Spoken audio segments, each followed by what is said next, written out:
LS mega Bible quiz 2026 episode 160 answer revealing വീഡിയോയിലേക്ക് എല്ലാ പ്രിയപ്പെട്ട പ്രേക്ഷകർക്കും സ്വാഗതം. ബൈബിൾ പോർഷൻ പറയുന്നു, സദൃശ്യവാക്യങ്ങൾ 9 മുതൽ 12 വരെ 2 കൊരിന്ത്യർ 11 അധ്യായം. ഇതിൽ നിന്നായിരുന്നു ഇന്നലെ ക്വസ്റ്റ്യൻസ് ചോദിച്ചിട്ടുണ്ടായിരുന്നത്. ആൻസേഴ്സ് റിവീൽ ചെയ്യാണ് കേട്ടോ. ആദ്യത്തെ ചോദ്യം ഇതായിരുന്നു, അടിമപ്പണിക്ക് പോകേണ്ടി വരുന്നതാര്? ഉത്തരം മടിയൻ. സദൃശ്യവാക്യങ്ങൾ 12:24 നമുക്ക് ഉത്തരം കാണാൻ പറ്റുന്ന കേട്ടോ.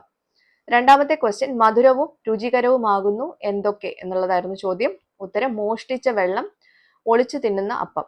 സദൃശ്യവാക്യങ്ങൾ 9:17 നമുക്ക് ഉത്തരം കാണാൻ പറ്റുന്നത്. മൂന്നാമത്തെ ക്വസ്റ്റ്യൻ, വളരെ കുറഞ്ഞ സമയത്തിന് പാഠഭാഗത്ത് പറഞ്ഞിരിക്കുന്ന വാക്ക്. ഉത്തരം മാത്ര നേരം. സദൃശ്യവാക്യങ്ങൾ 12:19 നമുക്ക് ഉത്തരം കാണാൻ പറ്റുന്നത് കേട്ടോ.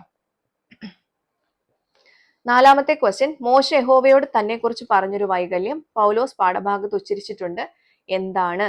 ഉത്തരം ഞാൻ സാമർഥ്യമില്ലാത്തവൻ എന്നുള്ളതാണ്. 2 കൊരിന്ത്യർ 11:6, പുറപ്പാട് 4:10 ഇതിലൊക്കെയാണ് ഇത് നമുക്ക് കാണാൻ പറ്റുന്നത്. നിങ്ങൾ എഴുതേണ്ട റെഫറൻസ് 2 കൊരിന്ത്യർ 11:6 എന്നുള്ളതാണ് കേട്ടോ.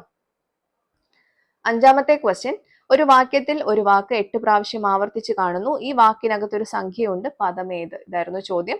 ഉത്തരം ആപത്ത് എന്നുള്ളതാണ്. 2 കൊരിന്ത്യർ 11:26 നമുക്ക് ഉത്തരം കാണാൻ പറ്റുന്നത്. ഇതിൽ സംഖ്യ എന്നുള്ളത് 10 എന്നുള്ളതാണ് കേട്ടോ. അപ്പോൾ എല്ലാവർക്കും ശരിയായിട്ടുള്ള ഉത്തരങ്ങൾ കിട്ടിയിട്ടുണ്ടാവുമെന്ന് കരുതുന്നു. ശരി ഉത്തരം അയച്ചിട്ടുള്ള എല്ലാവർക്കും കൺഗ്രാറ്റുലേഷൻസ്. അപ്പോൾ അടുത്ത പോർഷൻസ് പറഞ്ഞു തരാം. സദൃശ്യവാക്യങ്ങൾ 13 മുതൽ 16 വരെ 2 കൊരിന്ത്യർ 12 അധ്യായം. ഇതിൽ നിന്നായിരിക്കും ക്വസ്റ്റ്യൻസ് ഉണ്ടാവുക കേട്ടോ. അപ്പോൾ എല്ലാവരും വായിച്ച് റെഡി ആയിട്ടിരുന്നോളൂ. അടുത്ത എപ്പിസോഡിൽ ക്വസ്റ്റ്യൻസുമായിട്ട് നമുക്ക് വീണ്ടും കാണാം. Till then, it's me Angel signing off. Bye and take care.